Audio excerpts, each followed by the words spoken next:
Hey guys, and welcome back to my YouTube channel. If you're new here, hi, I'm Jean. Today we are going to read a story on r/nosleep on Reddit. I'm home alone, so I am just going to scare the absolute shit out of myself. So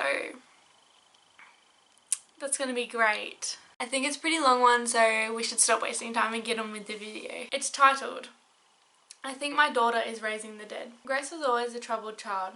I know it may seem terribly cliche, but believe me when I say she was different from other kids. For one, she suffered an early childhood trauma that would mess up any kid, the death of her father. He was cleaning the gutters when the ladder fell from underneath his feet, and he hit the rocky ground head first. A pool of blood forming from around his head, his dead eyes staring into hers. That's creepy. She took it well, too well. I can't even recall her shedding a tear. Isn't that strange? I wrote it off as shock at the time. She was only 7, and the loss of her parent is a lot to take in at that age. It's impossible for a mind that young to process the finality of death, so naturally I couldn't find it in my heart to hold it against her. If I could just trace it all back to that horrible event, to that trauma, it would be so much easier. But I can't. It started several years before that. Ever since she was 5, we'd occasionally find her cradling dead animals, stroking them like you would a live pet. The thick post-mortem blood smeared all over her clothes. We assumed the animals had died semi-naturally, a bird flying into the window, the neighbour's cat having been run over by some careless driver, a mouse killed by rat poison. It was all very easy to make our assumption into the truth. We'd ask questions, of course, but she'd never go into detail. This is really getting creepy. She just needs a mummy, she would say, caressing a decaying animal carcass with gentle strokes. I kind of want to stop already. This is freaking me out.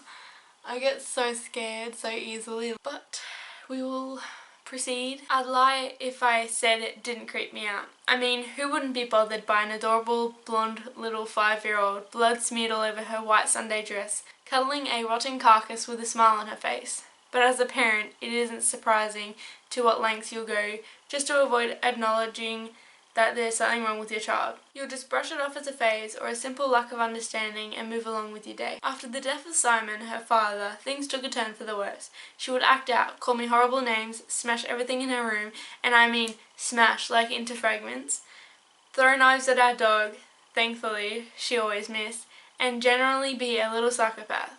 I could only assume the death of her father was a catalyst for something that was already in her, and promptly sought out counselling as a solution to her behaviour problems. It went as one could expect. She stabbed the counsellor with a pen in the very first session. What? I had by now realised that the extent of her issue were far greater than I'd ever considered. For the first time I had to come to terms with the fact that she probably was a psychopath. That maybe she had no way of feeling empathy. But there came a realization that was much, much more disturbing. She did feel empathy, but only toward dead things. Okay, I really want to stop right now because it is so freaking creepy. It's just gonna get worse and worse. It didn't matter what it was, animal, insect, plant. She would utter words of comfort and care as they were living, breathing things. Cradle them, cuddle them, caress them, talk to them. She would carry entire conversations with them, with my dead houseplants, tell jokes to dead flies in the windowsill, and sneak dead birds into her room so she could tell them scary stories at night. I was freaking out. I'm bloody freaking out. The stuff there. No amount of counselling seemed to help. She had no friends, well, living ones, and her teachers at school were getting more and more concerned. Teacher language for annoyed by strange behaviour. She'd show up to class with dead critters all the time, roadkill mostly, and prop them up on her desk like they were dolls. Long story short, they couldn't handle her, so she was placed in special class for the remainder of her years there. The thing is though, she would never hurt anybody anymore. Sure, she'd creep them out and sometimes scare the living hell out of them, but she would never physically harm them. I saw this as an opportunity to control the issues, find some path that could maybe down the road lead to a semblance of a normal life. I'd follow her to treat dead things as friends, without questioning it, as long as she promised never to do it outside of our home. And it worked out pretty well, except for a few decomposing carcasses in my fridge. Every once in a while. Ew! In your fridge? That's gross. That's gross, man. We soon found a way to live with each other. She was doing quite good in school as well, and even went a few sessions without creeping out the counsellor. It seemed like the Reynolds family were going to be just fine. And we were for many years. Grace had started high school and recently even started bringing home a living friend. A sweet, albeit pale girl named Kaylee. Grace was going through a goth phase. Who could have guessed it, right? And walked around looking like the corpses she so much adored. But I didn't mind. If her psychopathy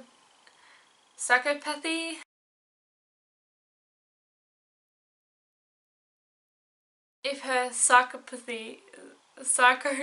forgot how to say it. Whatever.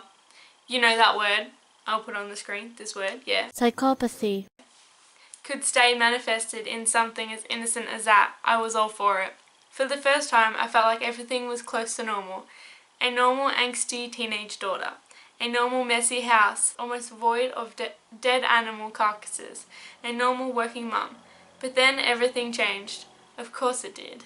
Summer was fast approaching, and with it my constant worry about what I should do with my daughter during the summer break. I couldn't afford to take a whole lot of vacation days, so I had to endure the thought of her unsupervised doing whatever she wanted for 2 whole months.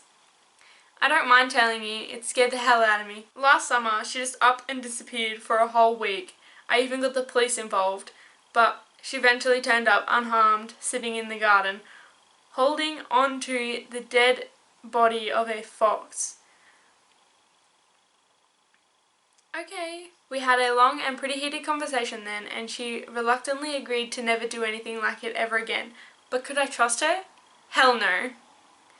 I agree, I wouldn't be able to trust it either. But then I got a brilliant idea. What if I contacted Kaylee's parents and had them look after her all summer? Well, I wouldn't be using those words exactly, but you catch my drift. If I could be certain she'd be with Kaylee, preferably supervised by her parents all summer, then I'd have nothing to worry about. Well, I'd have less to worry about. The only problem was that I had no clue who her parents was. Who her parents was. That's not the right word. Is it me or is it just not the right word? Shouldn't it be, the only problem was that I had no clue who her parents were, not was. Anyways, to be honest, I didn't even know her last name. She was just Kaylee from school. School, that's the answer. I knew Grace had last semester's yearbook somewhere, so I rummaged around her room until I found it. And sure enough, there she was. Kaylee Washburn. Her complexion had changed a lot in the past 6 months, I thought as I googled her name. I didn't catch it at first. I just breezed through the first few hits, not looking at what they actually said. I just wanted a phone number. Some sort of browser tunnel vision, I assume. When I couldn't quite find what I was looking for, I resorted to clicking the topmost hit, her social media profile. Her wall was filled with hearts, sad emojis, and short, nondescript phrases like miss you and love you forever. Now, I'm no social media guru, but even I caught on to all the implications of it. She was dead? What? Oh, this is so creepy. I just want to stop. I can't. Anyways. But it couldn't be. I had seen her yesterday and all the posts on her profile were dated months ago. There had to be some mistake. I must have clicked the wrong link or something. I double checked, triple checked, quadruple checked, but no, it was her, clear as day. But how? My head was spinning and I sat there trembling for minutes, not quite knowing what to think. But I couldn't just believe it. It was too far out there, even for the mother of a psychopath. So I clicked the articles. They all said the same. Local girl found dead, drowned, Kaylee Washburn, and her face. It was her, no doubt. She died 4 months ago, fell through the ice. I had wished her good evening mere hours ago. She had thanked me and wished me back. She is such a sweet girl, such a sweet dead girl. I had to lay down. I'm gonna have to lay down. I had no doubt my daughter knew. That's why she tolerated her. She was dead. A dead thing to care for. To love. It was almost sweet. Almost. No way, that's not sweet. At all. Not almost. Not anything. Not at all. The only question though was, how? How the hell could she be walking and talking when she was 4 months into the ground? There was no reasonable explanation, and I knew it.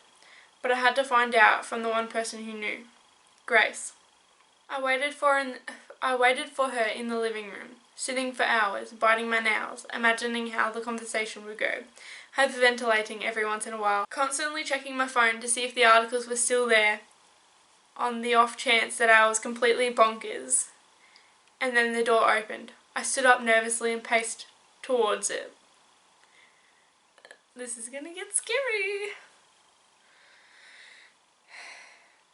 Grace, I said sternly, we have to talk. I stared at her with what I hoped was an angry expression on my face. Oh, about what? She asked, her dark-clad persona stood still in the doorway. I don't know what that means, but...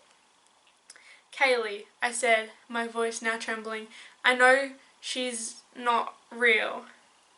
I couldn't bring myself to say the words. It would mean that it was true, and I desperately wanted it to be some crazily vivid fever hallucination. Oh, you mean dead, she said in a carefree tone like it was the most natural thing in the world. I choked back my words. This wasn't at all how I pictured the conversation. Not at all. Well, yeah, I raised my voice slightly, the absurdity of it all starting to get to me. Oh, that's nothing, she said, walking towards me with an eerie smile on her face. Just wait until you meet Dad. Okay guys, that's the end of part 1, and I'm not doing a part 2 or 3 today because that was so scary. Anyways, so I'm gonna go sit at my desk and freak out because that was scary. If you want me to do a part 2 and a part 3, then comment down below and I will make those videos. Probably just be like this video, I'll do part 2 by itself and then part 3 by itself. And yeah. If you want to see more videos like this, please comment that you like these videos, even though I'm just a little bit scared. If this is the first video you've seen of me, hello. Subscribe, because then you get to watch cool videos like the one that you're watching right now. And if you enjoyed this video, please smack that like button. Thank you so much for watching, and I'll see you in my next video. Peace.